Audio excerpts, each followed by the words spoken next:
All right. So, hey guys, you're here with Bo, CryptoCurrency Australia. You're here with the Lark. We've coming What's to up, guys? This is our second attempt. We tried this last week. We failed. We failed dismally. So we've come back again. Lark's been really generous with his time. He's a super busy guy, and we've been trying to make this happen for a few weeks now. So we're just going to have a chat, guys. Talk to each other. There's nothing scripted. Just completely open and honest chat. We'll see where it goes, and yeah, I hope the subscribers enjoy. Absolutely. Hey, you know, you're a busy dude too. You know, this is the thing is when you kind of realize when you start doing you know, a YouTube channel, it gets busy really quick. It's crazy, and like we were chatting about last week, it's a learning process. So like, the more videos you do and the more you check out of other people's content, you kind of learn the best way to operate and how to become more and more efficient with your filming, your research, and your editing. That's it. You know, it's there's so many little tricks of the trade that you go into, but I think one thing that you realize too when you start actually looking into it is that there's so many people out there in the crypto space who need help, and I'm sure you get a lot of these emails too. People just email me asking, what should I do? How do I set this up? You know, what are your strategies and all these different things? And of course, that's a lot of the video content I think we make, is trying to get people information, but you actually get a lot of people just emailing you to just say, hey, can I help? Can you give me some help here, please? Yeah, 100%. That's the thing, because, and the crazy thing is, that's only going to get more and more and more, and not just because the channel's growing, but because more people are finding out about cryptocurrencies and more people want to get involved, and it's so exciting, and you know, people are making money, and that's the crazy thing. And I get that as well. You know, I've had people ask me for private tutoring. I've had people just email me for help, and it's amazing. But it's trying to work out the best way, the most efficient way to get that content to people, to help them, and put it in a way where it helps everyone. Exactly, because you know, you only have so many hours in the day, right? And actually, by producing the video, you kind of get to the most amount of people, and that's one of the great things about it too, you know. So how do you find the New Zealand space? Like, are you kind of like one of the only cryptocurrency YouTubers in New Zealand? To my knowledge, yeah. I mean, I guess I haven't seen about anybody else. I haven't heard anybody else tell me about anybody else, and I guess I might be, and it's, hey, New Zealand's a small country, so I'm not surprised. and the crypto scene is, I think, fairly quiet here compared to a lot of places. You know, I saw you did a video recently talking about how sort of we have these bank restrictions and things like this, and that might feed into it a bit, but really people just don't know that much about it here. And there's, you know, definitely a lot of my subscribers are from New Zealand, and they're really active in it, and they're really interested in it. I know there's Bitcoin meetups, you know, here in town and in Auckland and stuff like that. So there is an active community, and it's growing, but it's very, very small, as in most places, of course. But I feel like, you know, you get much bigger crowds in some places. For sure. Well, you know, as we spoke about last week too, Australia, for some reason, seems to be so progressive on Bitcoin and cryptocurrency rules and regulations. I mean, we've got ATO guidelines out for our tax. We've got ASIC that's even commented on investing in cryptocurrencies with your self-managed super, which is a really big deal. And they've even released guidelines on ICO. So I hope that New Zealand sees Australia as a case study and they adopt and follow Australia's lead. Yeah, same. I really hope so too, you know, because there's so much potential for New Zealand, you know, again, to be sort of the front runner. I know we've got a few crypto projects here. Navcoin, for example, those guys are based in Auckland.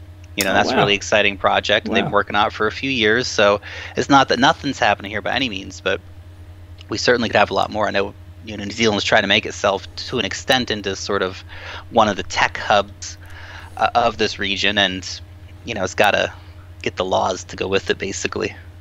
Yeah, that's the crazy thing. You know, I find cryptocurrency has such libertarian ideals, and that's what I love about it. I love how decentralized it is. I love how anyone can get involved that has a computer and the internet. It is incredible, but I also know that for true mainstream adoption and for true integration into the modern world, the government, we need them in a way. We need them to accept it. We need them to do what they need to do to make themselves satisfied with it. Otherwise, I just think there's always going to be this competing interest between the people and the government. So as much as governments do get in the way and tend to over-regulate and too much red tape, I think we also kind of need them to be on board at the same token. What are your thoughts on that? Yeah, absolutely. They absolutely have to be on board, and I think that's a lot of what we're seeing with all this stuff that's going on around the world. I know a lot of people are afraid, like, oh my God, China's going to ban Bitcoin forever and all these things, but actually what you need is you just need real legislation, because people don't kind of know what the situation's like. You know, the casual observer looks and says, oh my God, China's banning Bitcoin, banning ICOs, all the whatever it might be, right? A lot of fear gets in the market, but the reality is that there's so much dishonesty and scamming going on, and so many people are getting, you know, taken for a ride with their money. And this is that we saw this, you know, long ago in the past with the stock exchanges, with those kind of industries, and regulation came in order to protect investors from, you know, malicious actors, if you will. I think we need that same kind of common sense legislation here, but it has to be common sense legislation that lets the space flourish while at the same time protecting people from getting screwed over, basically. I think that's a really good point. And I think the vetting or some kind of registration system for ICOs is one of the biggest and best things they can do, is just to ensure that some random guy living in, you know, Kazakhstan hasn't pretended to be someone else, created an ICO, fraudulently grabbed someone else's identity and then scammed people into giving $5 million worth of their money. That, I think, is what we need to protect people, especially new people coming into this who are seeing these massive ICO increases and just going, oh, money to be made, money to be made. I just want to stick my money in there. I'm going to be a millionaire. You know, they're the kind of people that I think could benefit from something like that. And I think you bring up a really good point here too, is that everybody wants to make $1 million overnight. And do people do it? Yes. Are most people going to do it? No. And you got to take a more practical approach here, where you got to say, okay, look, what kind of gains am I happy with? You know, am I happy with 100%, 200% per year? Well, if that's the case, just go invest in Bitcoin. You'll be okay. Yeah. You know, do you need to have 500% this week, tomorrow? If so, you know, this is where it gets really dangerous with your money, because those things that go up that quick often come down that quick, and they don't have that steady long-term growth. Steady long-term growth is slower. And to put it in perspective, in the crypto space, if you invest in Bitcoin, you're going to get massive returns on your money. You invest in a bank account, in a CD at a bank, you're going to get a few percent per year. Keep it in perspective that you're 200, 300, 400, 500%. I mean, Bitcoin's grown by, from this time last year, is probably about over 8 times in value. Be happy with the 800%. You are so on the money. We think so similar. You know, I did a video a while ago, and any coin video, I think us YouTubers are really putting ourselves out there, no matter how objectively we present that information. And I always come back to Bitcoin is my #1 safest long term, because we have 8 years worth of data to look at as investment performance, and that's when I love doing return on investment and return from growth analysis. And I don't even use the average. I take a really safe approach and I use the median gains. And Bitcoin has had a median gain of between 17 and 25% per month for 8 years. That is next level. That is next level. You cannot match that I know of in any traditional investment anywhere in the world. So Bitcoin, if people were just like, I want a safe investment in cryptocurrency, I just want good returns, Bitcoin, that's all you need. That's all you need. It's as easy as that. It's as easy as that. You know, for me, a lot of the altcoin investments that I do, I invest in them because they're interesting projects and I like them, you know, like the supercomputer projects. Amazing, great ideas. I think it's fantastic and it's going to add a lot to the future. Will it give me as big of returns as investing in Bitcoin? Not necessarily, but it's not all about, you know, simply getting those killer returns, which is great too. But it's also about trying to support some of these amazing tech projects, and some of them will provide amazing returns. Others might just provide modest returns. Again, are you going to make 800%? Well, I only made 500% in my supercomputer. Yeah. You know. Yeah, and that's another good point too. Everyone has different risk levels. Everyone's more or less risk averse. I personally am quite risk averse, so Bitcoin is not the majority of my portfolio, but I recommend it to new people because it is the safest, hands down. But I take on a lot of risk, so I do invest in a lot of altcoins as well. Some I've done well on, others not so well. But it is all about doing the research, being satisfied with what you've chosen, taking responsibility for what you've chosen as well, and and just getting as much knowledge as you can and writing it out too. This is the thing. People in the crypto world look at 2 weeks as a long time. It's not a long time. 2 years is not a long time. 5 years is a moderate time. 10 years is a good amount of time. Exactly. And that is a really, really important point. And I think that comes in a bit, though, to the mentality of the people who want that 500% daily gain. You know, they want it all now. There's no patience in the market, and there's a lot of immature money in the market that is, you know, they don't see the long-term perspective. They don't go, okay, well, Bitcoin, like you said, that's a great statistic. Bitcoin's performed between 18 and 25% per month for its whole lifespan, basically, right? You take that in perspective, right? 10 years. Most people, they go to the bank and they put in, like, you know, money for 5 years, and they cash it out later. So this is the thing. When people come to me and say, hey, my Litecoin's down by, you know, 7, 8, 9% this week, and... It's true. It's true. John McAfee made a good point, actually. They were interviewing him the other day, and they said to him, you know, Bitcoin, this was a couple of weeks ago, they said, oh, Bitcoin's down 20, 30%. What are your thoughts? And he's like, who cares? He's like, have you looked at how much it's grown? Have you looked at where it's going to go? Who cares if it drops over a couple of weeks? Like, he was actually almost dumbfounded by the question, because he's thinking so far in the long term. He's just like, huh? Like, what? Like, why would you care if it's down a little bit right now? Exactly. Yeah. And this is the thing. It always comes back to is that it's the long game. You got to play the long game. Long game is going to give you the biggest returns. If you'd bought Bitcoin for $3, never shorted it once, you would be up what $5,847 or whatever on your $3 per Bitcoin investment. And of course, if you'd held it that long, you're probably still holding it. you know? I look at guys like Bite Size Bitcoin. I saw he bought a Lamborghini the other day. Man, that guy got in 2010. Oh, man. How crazy is that? That's it. But the thing is that anyone investing in cryptocurrencies today, in 5 years' time, people are going to look back and go, man, those guys got in 2017. What was I doing? Why wasn't I in Bitcoin then? I absolutely agree with you. I think it's all relative. And the adoption curve, this is subjective, but I think the adoption curve is, we are the early adopters. So we are in probably between 5 to 10% of adoption. So that leaves exponential growth over the coming years, which, as you said, would put us right now still at the very beginning. That's it. And I think a lot of people feel like they've missed the boat, and because they didn't get it $3 or $10 or $20 or $500, then it's over. And it's not. It's just getting started. Absolutely. You know, it's such a wild ride. As we were talking about last week, you know, once you get into this space and you really start to learn the technology, and you start to learn blockchains and main chains and subchains and the development in this world, it's like you're unplugged from the Matrix.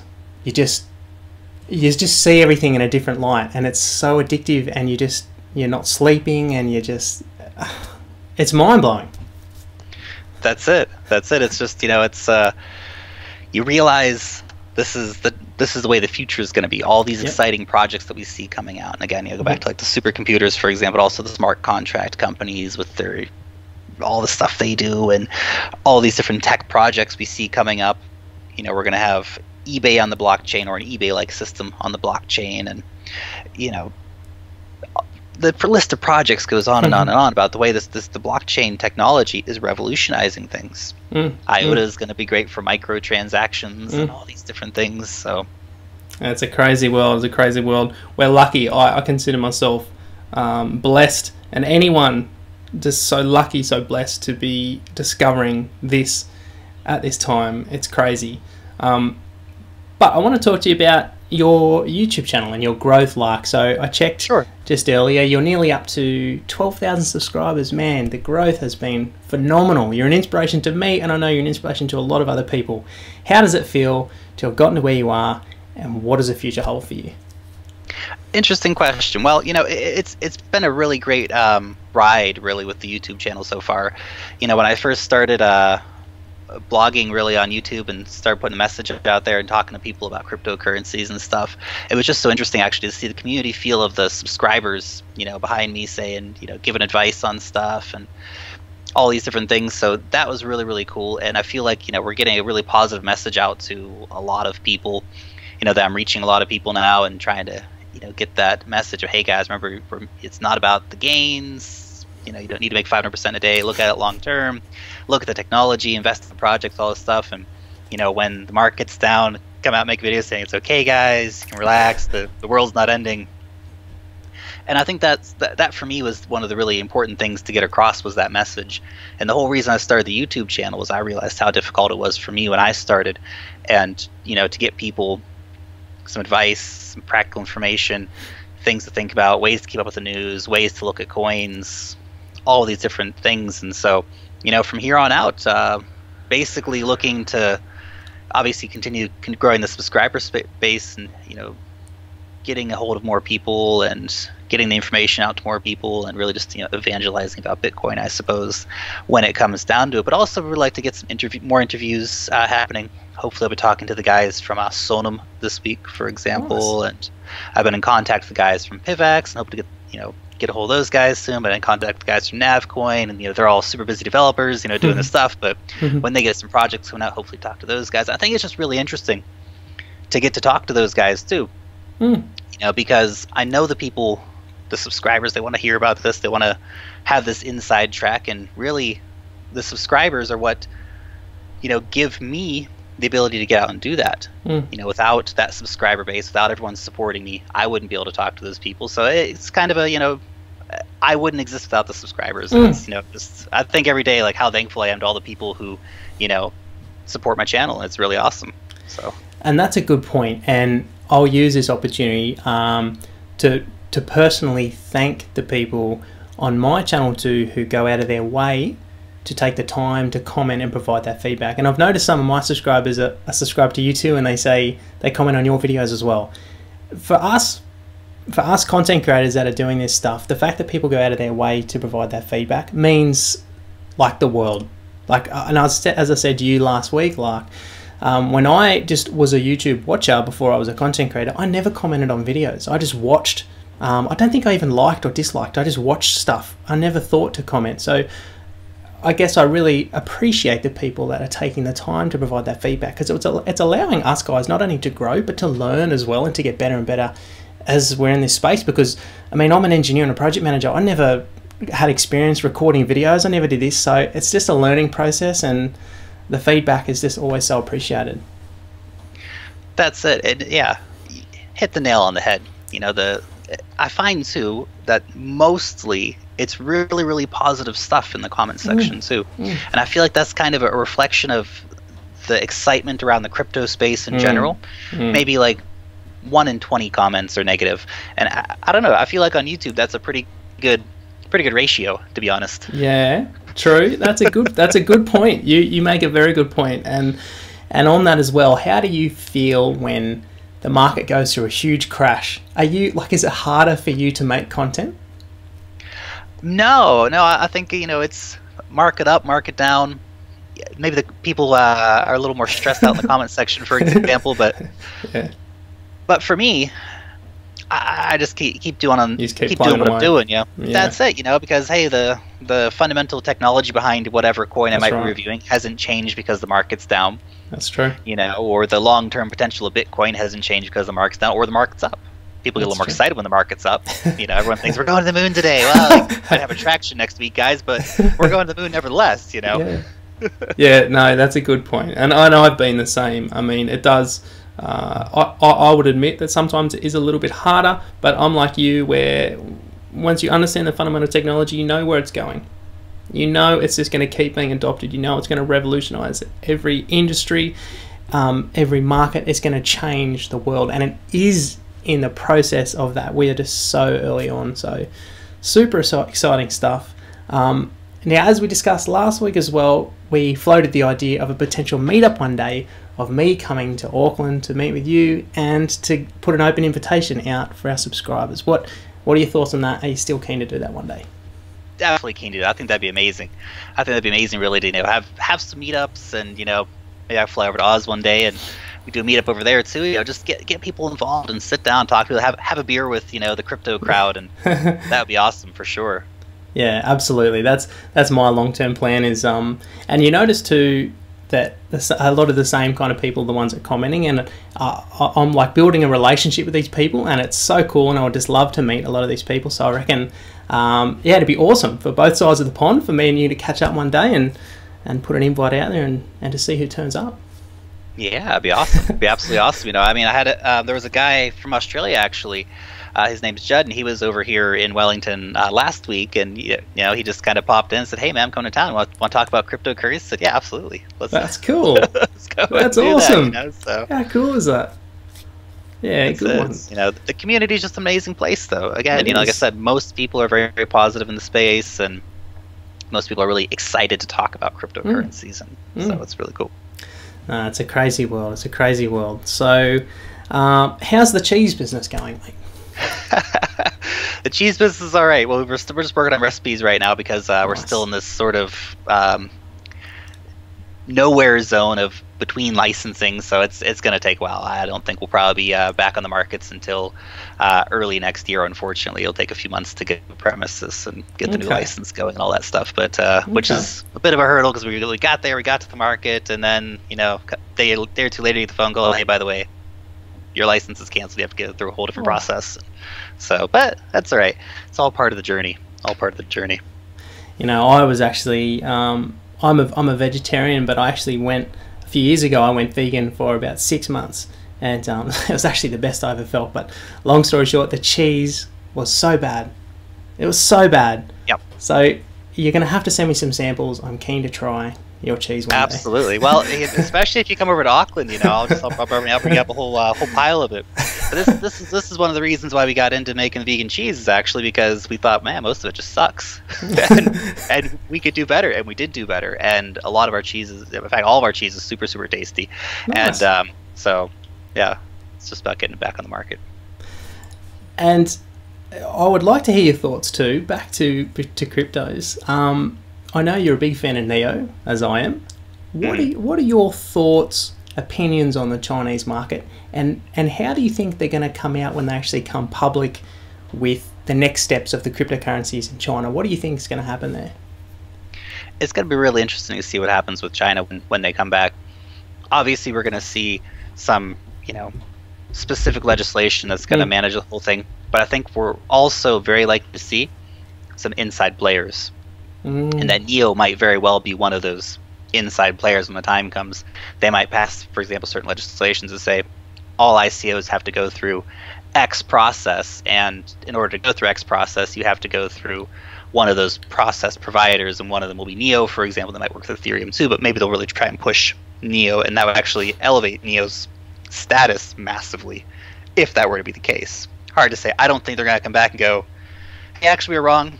Totally free market, go crazy," just like it was before. It's not going to be like that. It will be different, and they will try and regulate things, and that regulation process might funnel into companies like Neo. So it'll be really interesting to see how they handle that. I think that's a very, very good explanation, and I am 110% in agreement with that. The Chinese are not stupid. They're actually... I've spent a very small amount of time in China, but people in my family have spent a lot of time, and what they say to me is they are very technologically advanced, and because the economy has grown so quick in a short amount of time, what that has allowed for is their general industry infrastructure is in a sense more newer, more modular, more adaptable than other Western countries' infrastructure that has had decades and decades of time to develop. So what that means is they quickly adapt to new technologies. Now, Da Hongfei and the links between Neo and on-chain and the Nest Fund and some of the things that he has said, I think back up your opinion, and my feelings are 100% the same. I think there will be a time that the Chinese government will come out and they're going to say something. There'll be funnels. When that happens, who knows? But if it does happen, wow, it's going to be an interesting... I mean, I'll be watching CoinMarketCap live. Yeah.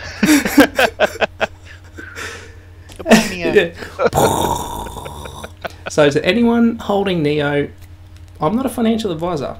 Don't take my advice, but I'm holding mine. Yeah, hold on to it, guys. Hold on to it. Don't sell it when it gets to $40. Hold on. Oh, it's crazy time. So what are your thoughts on Bitcoin, and where do you see Bitcoin going in the next couple of weeks? Look, in the next couple of weeks, it's really hard to say how the market's going to react in the run-up to particularly SegWit 2x.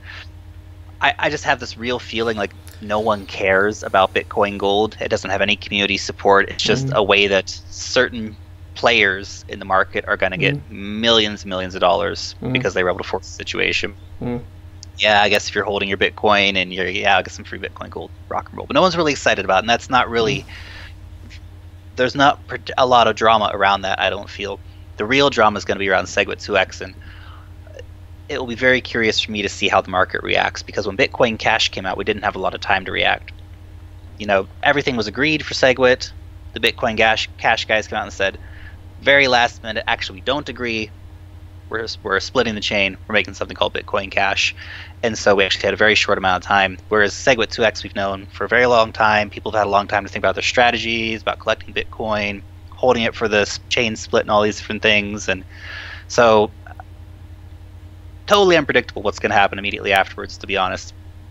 Certain camps really support it. Certain camps don't. The exchanges are trying to find a middle ground where they can, come out as advantageous as possible.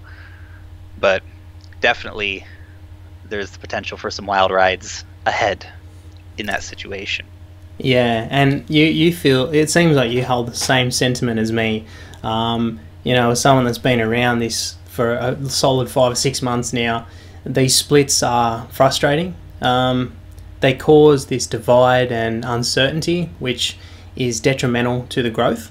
Yes, we will get through it, and if anything, you could look at it in an optimistic point of view where it's actually providing good entry points, because I think once all this uncertainty and upgrades and splitting and whatever the heck it is done, then you're sort of not going to have these big fear events anymore.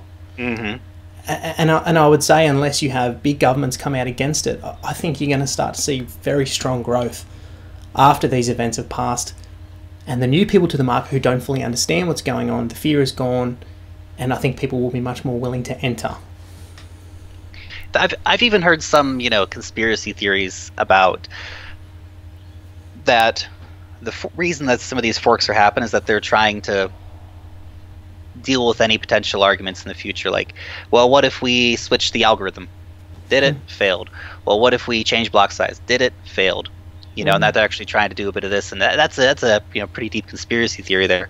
But nevertheless, I think that we will see, actually, like you said, continued positive growth afterwards. And it went down to 3,000 the other day. That was a huge, 3,984 or something like that. Huge potential to buy in there, because like I said, once things kind of even out, it's just going. The only thing that could really bring back in such a massive dip at that point would be like if Japan did like a total 180 and said, actually, we're going to ban Bitcoin, which would be unthinkable. I wouldn't believe Japan doing that. Or if the US came out and said, hey, by the way, Bitcoin's now illegal in the US, well, that would have actually a massive impact on the market. But again, it's not going to happen. It's not going to happen. They want to take the tax money from it, but they don't want to ban it by any means. So it's just going to go up, guys. Remember what we said earlier in the video? People who look back on this in 2022 will go, man, why didn't I get into Bitcoin in 2017 when I heard those two guys talking about it on YouTube? The crazy thing is, I had a guy comment, I think yesterday, who watched one of my first videos, and he said, man, when you made this video, Bitcoin was like $3,000. Now it's like $5,500 US. Like, whoa. And I was like, yeah, you're right. That was only 2 months ago. I know, right? I know. It's absolutely gone crazy. I bought a Litecoin miner, and when I paid for it in Bitcoin, and it was about 0.85 Bitcoin at the time, which was like about $2,000, right? And I just think, well, I should have just bought and held the Bitcoin instead of trying to get this Litecoin miner. Because the value increased so much. But that's the hard thing. That's the hard decisions to make. What I'm working more towards, and I've had strategies from the start, but having percentages of what to invest, and some will go to high risk, some will go to low risk, some will go to medium risk, and it will stay there. And if it's a methodical approach over time, I think that, and that's a good way to diversify your portfolio as well, not only in asset classes, but in risk classes as well. Yeah, absolutely. Yeah. Absolutely. Big believer in that idea as well. You know, I'm like you, I'm fairly risk averse in my portfolio. Most of it's geared towards the top end, the most solid long-term projects. But yeah. Interesting times ahead. Well, the time has just gone off, mate. I just want to say huge thanks from me again, Lark, not only for the first time for giving up the time, but for the second time as well. I think this chat was even better. That's it. You know, to all my subscribers, go and support Lark, go and sub. You know, it is in everyone's best interest to grow the cryptocurrency community and to be supportive of one another and to help each other. So again, Lark, from me, thanks so much. Thank you so much for having me on. That goes right back to any of my subscribers list to this. Not supporting Bo yet, get over there, subscribe to his channel. Absolutely. Yeah, thanks, Lark. All right, see you guys. Bye, guys.